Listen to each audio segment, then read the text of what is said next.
Good morning, I'm Nikki Stanzione. And I'm Kristen Van Dyke. And this is New Mexico Style. Welcome to the day. I have to thank our floor director, Aaron, for making me this beautiful necklace. Thanks, Aaron. Gorgeous. Isn't that pretty? It's really pretty. Yeah, and it made me earrings. Yeah, it's nice. If you have a craft or you have something that you can do and or that's artistic, you should do it. It's nice, and I appreciate that. I want to mention that yesterday, we talked about the question of the day. If you remember, we talked about the fact that we were allowing Texas basically to rebrand us here in New Mexico because we were kind of getting a bad rap. So I did actually get a response from somebody I wanted to mention. Stephen Keeter went on Facebook and he said, it was a great show this morning. Let me ask you this. Why are we paying Texas to advertise for us here in New Mexico? We have so many talented promotional people working in town, both private and on the government payroll. Why are we farming business to our neighbor when $2 million supplies so many jobs right here in New Mexico? It's huge when we know that there are so many struggling people here locally. So it is a lot of money to be giving over to Texas to promote our own state when there, like he said, plenty of very, very smart promotional people right here. That is quite the question. Yeah, well, we do appreciate your feedback, Stephen, and everybody else who responded to us. Thank you so much for that. In the meantime, today we're talking about something a little different. Teachers and staff at a Middletown, Connecticut elementary school are under fire right now from parents for the way that they deal with misbehaving students. Apparently, they put children in what parents are calling scream rooms. The school district calls them timeout rooms. Yeah, now the students are locked in the small rooms, okay, that they have. They're held in these walls and they have no windows, and the purpose is to calm down. So parents are saying now that the kids are traumatized. I mean, it's a little weird. It sounds a little insane to me. That is kind of weird. I guess like if you can't touch the kids, you can't physically discipline them, so now they're putting them in dark rooms. It almost sounds like, what's it called in prison? Yeah, it's solitary confinement. Not that I know personally, but I'm guessing. Now, there was a time when misbehaving kids were disciplined. As Kristen said, I mean, you could get the paddle or a trip to the principal's office, but nowadays teachers really have no authority in their own classrooms. They don't. So, yeah, that's the whole, I remember growing up, they still did, we had the paddle. You had the paddle? Yeah, I never got the paddle. No. All you do is show me the paddle and I was crying. But they actually did threaten the paddle in your classroom. Yeah, there was a couple of kids. I remember growing up, my brother, he got smacked with the ruler. I think our teacher broke like 3 rulers on my brother, my little brother, when he was like in 1st grade or something for acting up. He was ADHD. Oh, he's running around crazy. But you know what? All kids run around. They do. I mean, we didn't get the paddle in New Jersey, but we did get threatened. And people have big mouths in New Jersey, so they certainly did threaten us. I mean, and now the teachers have to walk such a fine line as what they can or cannot say without being constructed as abusive. And so I want to know, and Kristen wants to know, what do you guys think about this issue? Should teachers have the authority to discipline their students? You can send your comments to us at facebook.com/New Mexico Style or at casa.com, and we'll read your comments. We're interested in knowing what you think. I mean, a scream room to me just sounds scary. Like you said, scary. It sounds like an insane asylum. I swear, I'll tell you this though. My grandfather, he was a football coach at my school, the same one that I went to growing up. Right. And he was in charge of discipline. And I had so many of my friends whose parents said they disciplined him. Yeah. And he would get a running start. He'd tell them, bend over, grab your ankles, and the guys would have to bend over, grab their ankles, and he would have a running start with the paddle. No way. It corrected their act. Well, that would certainly make the news in our world today. And speaking of the news, let's check in with KRQE News 13 anchor Elizabeth Alvarez with today's headlines. Good morning, Elizabeth. Good Thursday morning, ladies. Good morning to you at home. Topping your Thursday morning headlines. Just when you thought you could let your guard down in those intersections where the red light cameras used to be in Albuquerque, well, think again. Mayor Halle Berry and Police Chief Ray Schultz are expected to announce today special enforcement happening. That's right. The same 20 intersections that were once monitored by the camera system will be staffed by motorcycle police officers. We're talking the same conditions apply from before.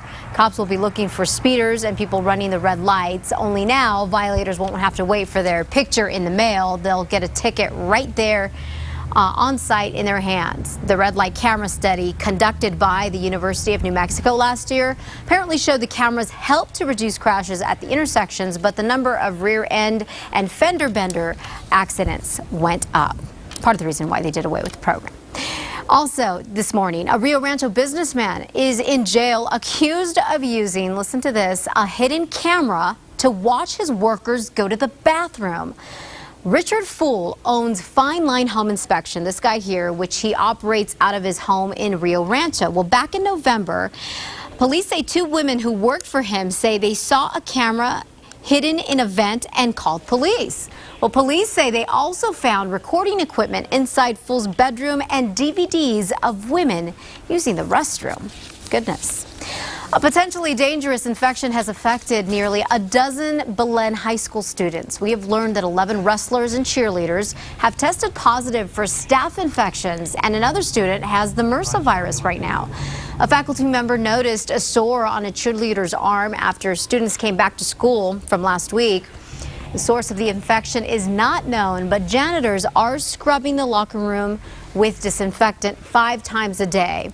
Students have all been treated, and you should know that they are now okay to be back in class.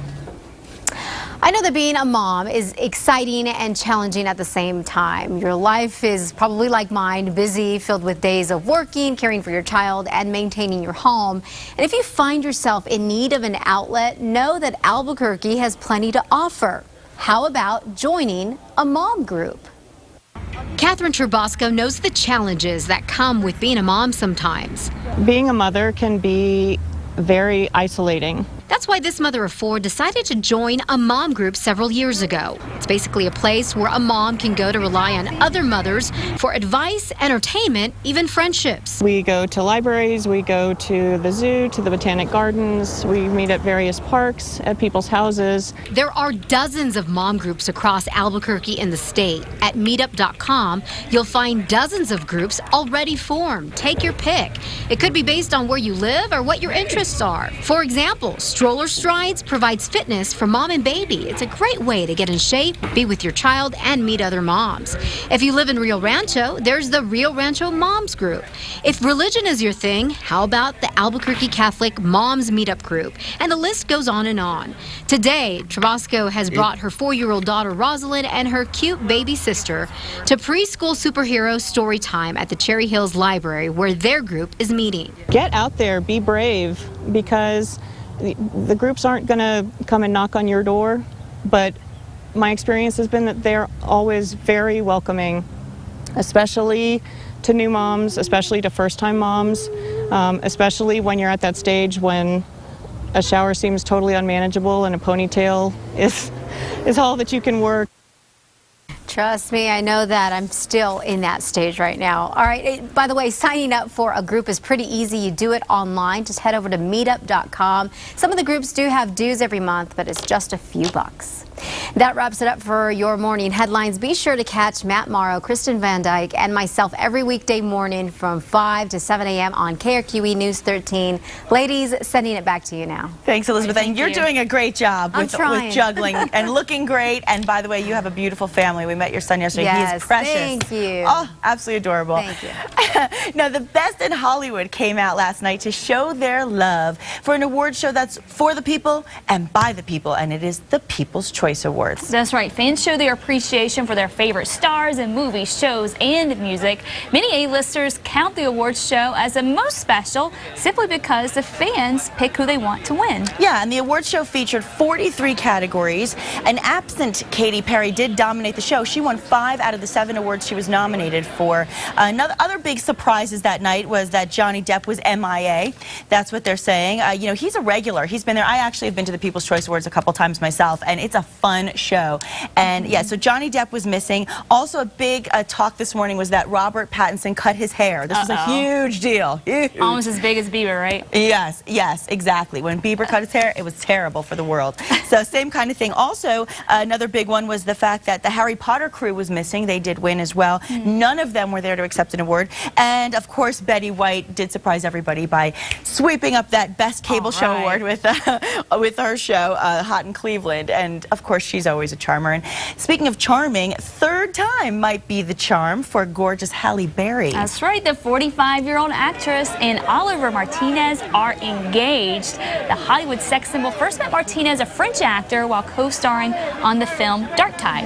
Yes, Berry has been married twice before she was with Olivier, to baseball player David Justice and then to singer Eric Benet. She has a 3-year-old daughter, and that's Nala, with her ex-boyfriend Gabriel Aubry. She's a busy girl. She is. She's just gorgeous, though. So when you're that gorgeous and you can get any guy that you want, I guess you got to mix it up and try to figure out what's the best one out there. Exactly. Well, hopefully the third time really is a charm for her. I hope so. Well, an Albuquerque Academy senior was selected yesterday as a semifinalist in the annual Intel Science Talent Search, which is America's oldest and most prestigious high school science competition. Yes, Nikita Bogdanov, seen here, we're going to take a look at him. He is one of 300 high school seniors from 28 states and the District of Columbia named as semifinalists. Now, each semifinalist wins $1,000 and their respective schools will receive $1,000 as well. Let's listen to him describe his winning project. The project is about characterizing the effects of asteroid belt perturbations, and in short, what I'm looking to do is to see the asteroid belt perturbations on planetary motions as if they're noise in that motion. And so if you think about, for example, a radio, under high voltage lines, you'll get some interference for the radio signal. And the same thing happens with planetary motion. When you consider just the 8 planets and their respective orbits, although it's a chaotic system, you can think of that as an idealized signal. And when you add in perturbations from asteroids, then you get noise in that planetary motion, gravitational noise. And I'm looking to characterize that and see what effects it has. And so it goes from 300 to 40? Huh? What did he just say? Well said. You know, remember when planets were, when there were 9 of those? Oh my gosh, what is he talking about? Okay. Well, later this month, Intel will name 4 finalists who will receive an all-expense-paid trip to Washington, D.C. to compete for more than $600,000 in additional awards. Good luck to everybody. Yeah, best of luck. Yeah, you know, I love that seeing confused me. You know, I like nerds. That's the thing. I'm a nerd person. You're not a nerd. You're just a smart person. You're scientific. Yes, that's the word. I like science. You're So scientific. I'm glad to see the kids going after it Yeah. out there. Let's go ahead and talk about science now, the weather.